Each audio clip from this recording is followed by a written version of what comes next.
Hello everyone. Today we're diving into one of the most crucial conflicts in ancient history, the Second Punic War. This took place from 218 BC to 201 BC. This war was a turning point for the Roman Republic as it solidified Rome's position as a dominant Mediterranean power. It pitted Rome against the Carthaginian general Hannibal Barca, whose bold strategies, use of war elephants, and iconic battles are still studied today.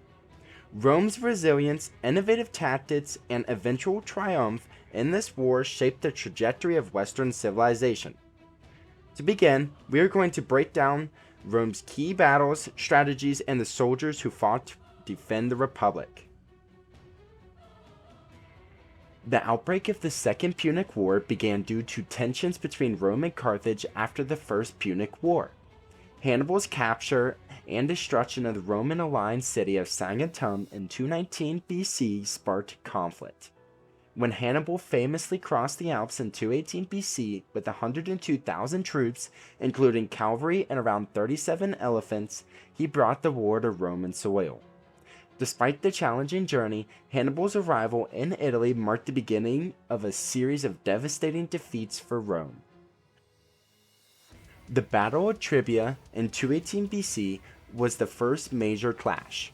Hannibal used the element of surprise, concealing a portion of his forces in the nearby terrain. When the Roman consul Tiberius Sempronius Longus attacked without proper preparation, Hannibal's hidden troops ambushed the Romans' rear. The Carthaginian forces destroyed the Roman army, killing or capturing over 20,000 soldiers.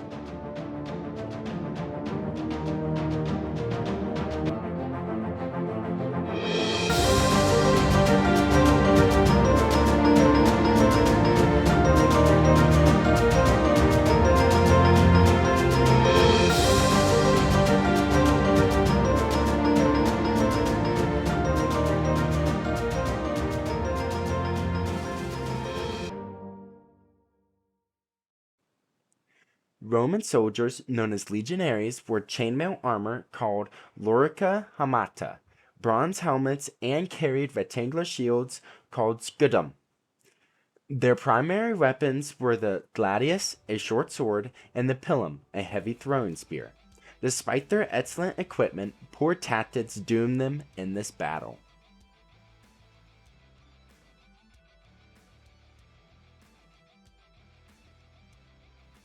During the Battle of Lake Trasimene in 217 BC, Hannibal used the terrain to a devastating effect again. Hiding his forces in the forest along Lake Trasimene, he lured the Roman army into a trap. As the Romans marched along the narrow lake shore, Hannibal's forces ambushed them. The result was a massacre. 15,000 Romans were killed, and thousands more were captured. It was the largest ambush in ancient history. At the Battle of Cannae in 216 BC, Cannae was considered Hannibal's masterpiece and one of the most catastrophic defeats in Roman history. Facing a Roman army of approximately 88,000 men, Hannibal's force of 50,000 used a crescent-shaped formation to envelop the Roman legions. This double envelopment tactic annihilated the Roman army, with over 50,000 killed in a single day. Rome's rigid reliance on sheer numbers and frontal assaults was a significant weakness. After Cannae, Romans' morale was shattered, and many of their allies in the southern Italy area defected to Hannibal. However, Rome adopted a new strategy, avoiding direct confrontation with Hannibal. Following this incident, Rome appointed Fabius Maximus as dictator, and he implemented the strategy known as Fabian tactics. Instead of engaging Hannibal in open battle, Fabius focused on harassing the Carthaginian army, cutting off their supplies, and avoiding unnecessary risks. While this approach frustrated the Roman population, it gave Rome time to rebuild its armies and regain its strength.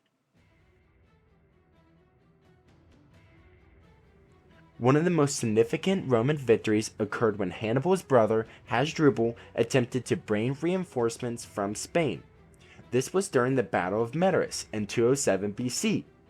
The Roman consuls Nero and Livius intercepted and decisively defeated Hasdrubal at the Medus River. Hasdrubal was killed, and his severed head was sent to Hannibal's camp as a grim message. This victory ensured that Hannibal would receive no reinforcements in Italy.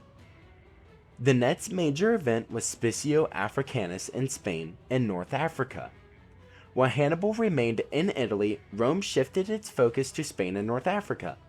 Publius Cornelius Spisio, later known as Spisio Africanus, led a series of brilliant campaigns. He captured Carthago Nova, modern Carthagena, which severed Carthage's control over Spain. Spisio's strategies, which combined Roman discipline with flexible tactics inspired by Hannibal, proved to be decisive.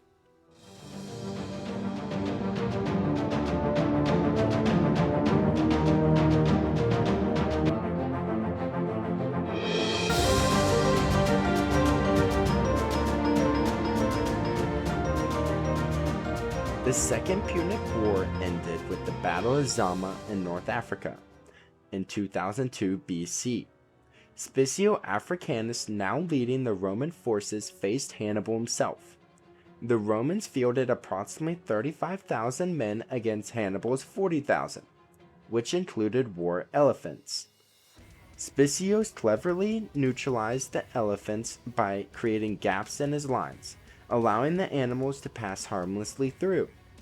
Roman cavalry led by Massinissa, a Numidian ally, defeated the Carthaginian cavalry and then attacked Hannibal's rear. Rome emerged victorious, forcing Carthage to surrender. The Second Punic War highlights Rome's adaptability and unyielding resolve. Despite suffering catastrophic defeats in Tribia, Tasamine, and Cannae, Rome refused to capitulate. They restructured their military strategies, strengthened their alliances, and ultimately outlasted Hannibal's invasion. The Roman Republic emerged from the war as a dominant power in the Mediterranean.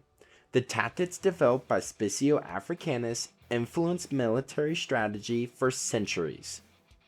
The war reinforced Roman virtues such that patriotism, discipline, and resilience became central to Rome's identity. In conclusion, the Second Punic War was a defining moment in Roman history.